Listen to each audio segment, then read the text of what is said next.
Howdy friends, I hope you've been having a good day out here. You can see part of the project that Lori and I have been doing fits and starts on up here. We used to have this huge old bush in front of the house that just kind of took over. Cedar-ish, something, I don't know the proper name, I really ought to, but it became massive. I mean, it was like 10 feet around how far the branches went on. It killed everything else around us in the front yard.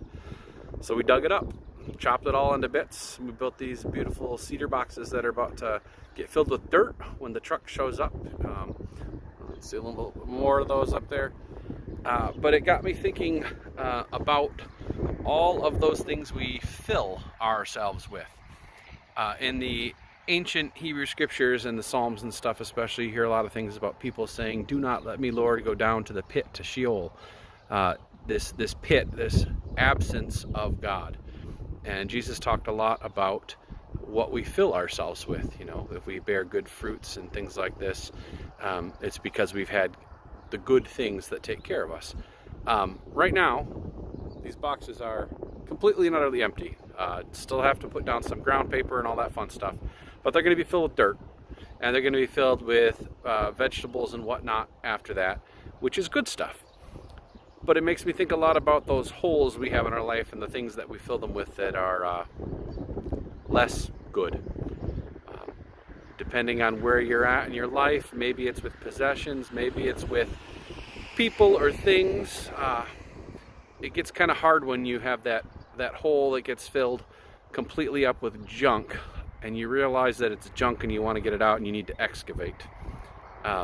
All this being said, this time of quarantine, this ark dwelling and such, reminds me so often that when you are forced to be home with the people you love, and you're forced to be alone in your own thoughts more often than maybe you'd like, you start to take stock of all of the things that you have filled, all those places that you have crammed the junk that you don't really need or want. And you start to think, well, how do I get rid of it?